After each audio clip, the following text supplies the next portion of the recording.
Aí tem duas opções. Eu posso deixar de usar alguma caixinha dessa, ou então literalmente mudar isso tudo. Tá? Às vezes a gente coloca o processo aqui, as caixinhas, por área, em vez de ser por tipo, pelos 6Ms. Então, eu quero deixar bem claro para você. Não vá nessa onda de seguir rigorosamente os 6Ms. Tá? É uma referência que funciona muito bem em indústria de manufatura. Então, nós vamos falar agora do diagrama de Chikawa, que é o fishbone, certo? Então, vai juntando as ferramentas aí, tá? Depois você vai entender por que eu estou falando das ferramentas isoladas e depois a gente vai juntar tudo. Esse é um desenho bonitinho que eu achei na internet, tá? Tem vários desenhos de fishbone. Né? Eles chamam de diagrama de Chikawa, fishbone ou espinha de peixe, certo? Qual é o conceito aqui, gente, basicamente?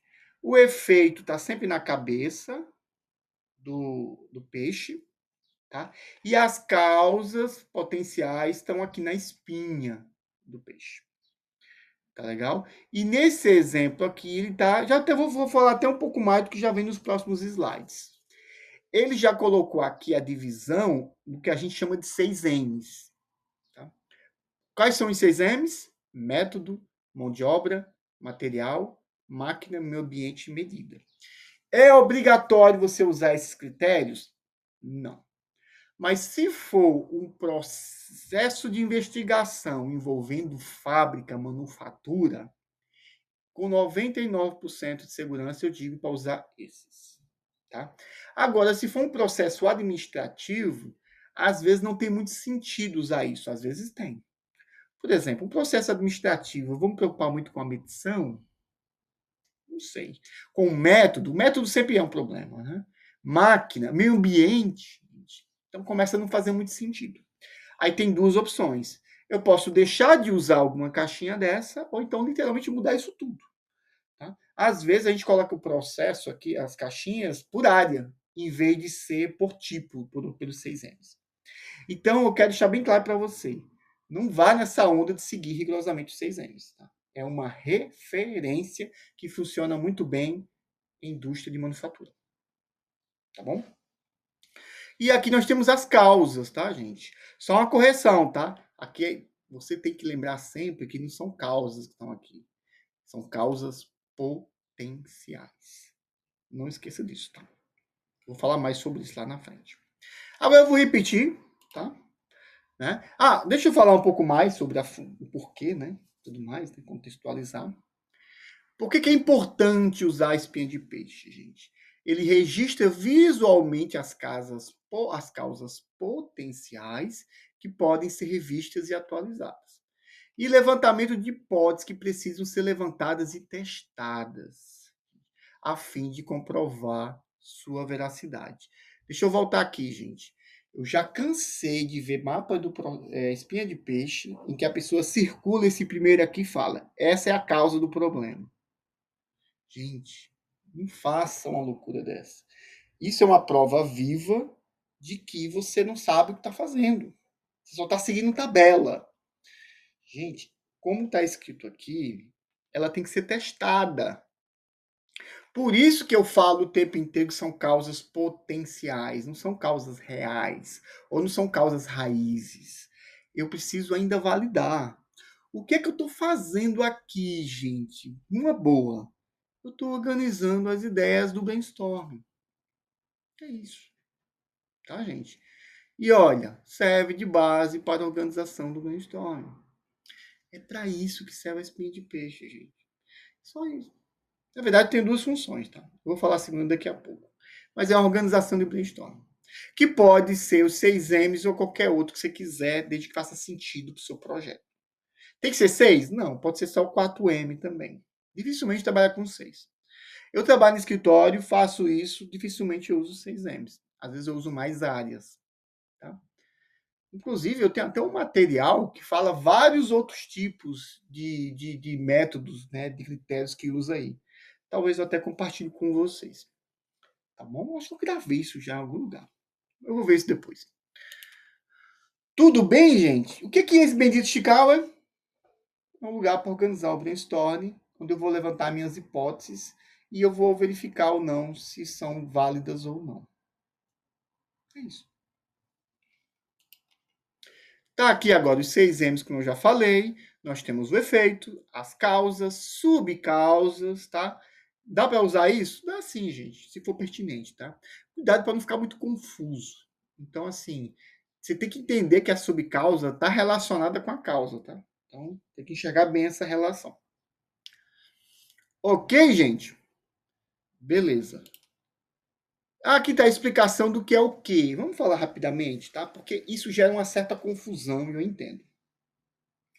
Primeiro, causa é o quê? Fontes do processo que faz com que ocorra um modo de falha. Aqui eu estou falando de causa, tá? Eu não estou falando de causa potencial, tudo bem? Aqui eu já estou afirmando que ele causa um problema, tá?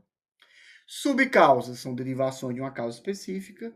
Efeito, justamente, é o impacto do requerimento, tá? Do cliente, que pode ser interno ou externo, é o problema, propriamente dito. E aqui nós temos os 6M, gente. Vamos ler aqui que isso é pertinente, tá bom? Às vezes confunde, tá?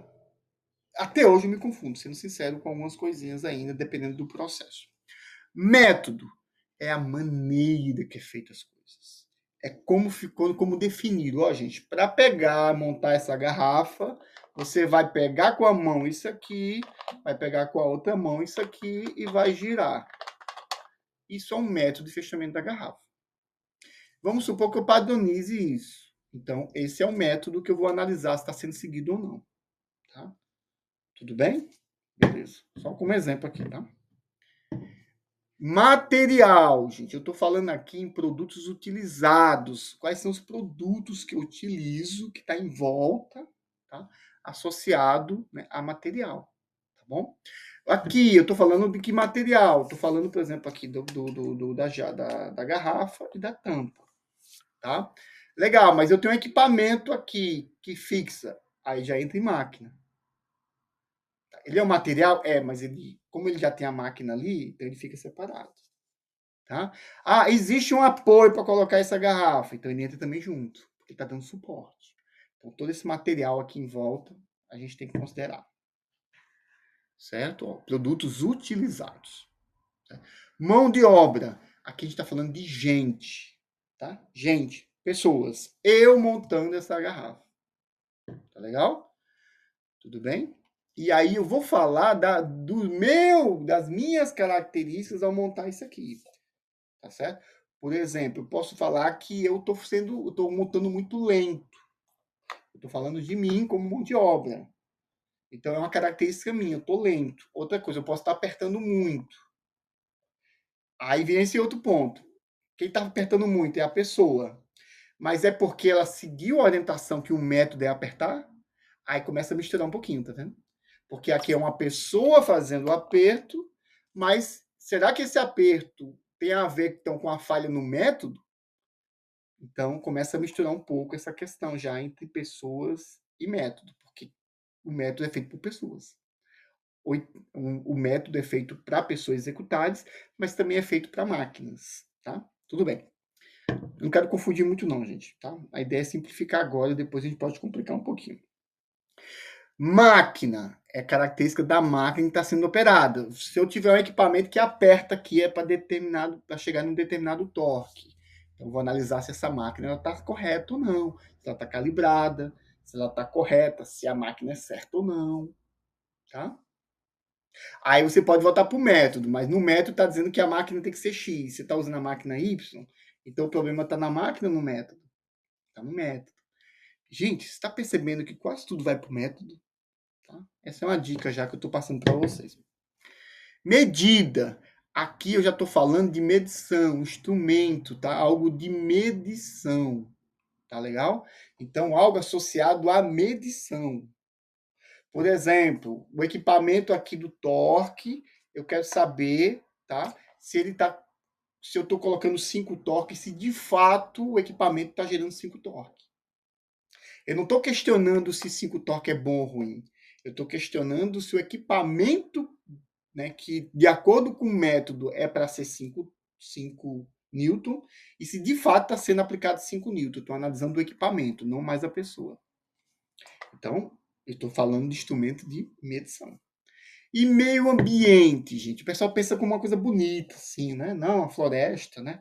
Não, gente. Meio ambiente, você tira a palavra ambiente e pensa em meio. Ou seja, essa lâmpada que está aqui, ó, clareando para você me enxergar melhor, tá? A temperatura do ambiente, a umidade, tá? Calor, essas características, vibração, essas características que estão em minha volta que definem o ambiente, tá? O meio. Então não pense em natureza não, gente. Pense no ambiente em si. Ok? Legal. Percebeu como se mistura um pouco, gente? E mistura mesmo. Viu? Mas você vai ver lá na frente que isso não é um grande problema, não. Bom, gente, fazendo uma brincadeira aqui, olha, utilizando os 6Ms, vamos usar isso como critério, elabore um diagrama de Ishikawa para reunir todas as possíveis causas para o problema de defeitos críticos numa linha de montagem lá, que eu estou chamando de 1. Tá? Tá bem genérico mesmo aqui esse exemplo. Primeira coisa, gente, grupo de pessoas. Como é que eu sei disso? Como é que você também já sabe? Porque a gente vai fazer um brainstorming. Eu já falei sobre isso nos vídeos anteriores. Tá? Brainstorming é com um grupo de pessoas. Então, reunir um grupo de pessoas para participar do brainstorming. De preferência multidisciplinar, tá, gente? Volta lá para o vídeo do brainstorming, ou então, né, vai no campo de busca, caso você esteja na Hotmart, que lá te mostra claramente todos os vídeos associados a esse tópico. Tá? No YouTube, eu não sei se consegue fazer isso. Eu vou ver. Não esqueça, grupo multidisciplinar, tá? Depois eu acho que vou fazer um vídeo só sobre isso depois. Outro ponto, né? Lembre das regras básicas do brainstorming. Gente, tem uma perguntinha aqui embaixo. Ó. Aqui tem a lista de nomes e a lista das ideias. Devemos colocar o nome do funcionário aqui, gente? Ou apenas a função? O que, é que você acha disso? Vou lhe dar 35 segundos para você pensar e responder. Responde aí, gente, na parte de comentário, tá? Para o vídeo e responde. Vamos ver se você acertou ou não. Qual é o mundo real, gente? Vamos para o mundo real, tá? Tem empresas em que os funcionários se sentem desconfortáveis em colocar o nome deles. Então você coloca área. Tem empresa que é mais flexível, eles não se importam com isso, você coloca nomes. Mas se for colocar nomes, peça a permissão deles antes, tá? Gente, essa questão de sensibilidade, de informação pessoal, tem gente que não gosta que apareça lá na frente de todo mundo. Aí você vai fazer uma apresentação depois para a diretoria, tá lá o seu nome. Tem gente que não gosta, tá bom? E outra coisa, você vai associar o nome com a ideia. Tem gente que a ideia, pô, às vezes é maluca, gente, porque é brainstorming. Brainstorming vem de tudo. Aí você coloca o nome da pessoa, aí vem um ignorante, uma pessoa que não entende as regras do brainstorming, e fala assim: ah, olha o que olha o que o José opinou ali, gente, ó, kkk. Entendeu? Como regra geral, não coloque nome, gente. Só se for um ambiente for muito propício para isso. Tá bom? Beleza? Aí você faz o brainstorm, coloca isso tudo no papel ou próprio mesmo no próprio Ishikawa, tá? A gente vai falar sobre isso. Tá aqui, tá, gente? Tá aqui já o Ishikawa, onde você vai colocar as ideias no Ishikawa. Pode ser naquele papel, pode ser direto no Ishikawa, pode ser post-it, pode ser qualquer coisa, gente. Lembre-se, tudo começa com brainstorming e depois você organiza isso numa espinha de peixe, conforme está aqui agora. Tá legal? Ok. Ah, eu tô com uma dúvida aqui, Israel. Vou dar um chute aqui bem maluco, tá? Ah, pronto. Equipamentos descalibrados. Pronto. Equipamento descalibrado. Poderia estar aqui em medição? Bom, se o equipamento descalibrado está impactando numa medição errada, você podia colocar aqui, medição errada. Aí a gente investigar se estava calibrado ou não. Então, notem já que, né, tem uma associação aqui, medição e máquina. Cometi um erro, coloquei no lugar errado. Tem algum problema? Tem, gente. Isso aqui é só para dar uma organizada geral. Isso não vai implicar em muita coisa lá na frente. Tá? Você não vai separar cada bloco desse para tomar uma decisão. Tudo bem? Então, minha recomendação. Eu já vivenciei isso muito. Tem pessoas que ficam discutindo o tempo inteiro onde é que falta isso, onde é que falta aquilo, tá? Não perca seu tempo nisso. O importante é que a informação esteja aí na espinha de peixe ou no documento do brainstorm. Isso é o mais importante. Tá bom? E aí, não esqueça, meu amigo, ele está aqui, ele é só causa potencial. Vou ter que fazer investigação. Ah, Israel, tem 1, 2, 3, 4, 5, 6, 7, 8, 9, 10, 11 itens. Vou ter que fazer investigação de todos eles. A gente vai ver mais na frente um vídeo que fala sobre priorização. Se tiver muitas variáveis, nós recomendamos que você priorize. Tá certo? Tem poucas variáveis? Investiga tudo. É seu papel como Black Belt. Tá bom? Vai ter coisas absurdas aqui? Vai. Vou filtrar? Pode filtrar. Mas não faça isso sozinho. Tá, gente? Porque não brainstorm vem de tudo, lembra? O que você pode fazer depois orgânico com esse mesmo time, definir, gente, vamos usar aqui o bom senso, o que é que tem sentido com o problema, de fato, tá? E aí a gente pode chegar assim, não, isso aqui dá para descartar. Aqui já dá para descartar. No brainstorm não dá para descartar nada, gente. O brainstorm é para receber tudo. Mas você vai ter que filtrar, organizar. Às vezes o brainstorm vem várias ideias com a mesma ideia, vários tópicos. Então você junta tudo num item só. Tá? Faz isso mesmo, gente. Ah, vou deixar tudo separado. Não, não precisa. Tá bom?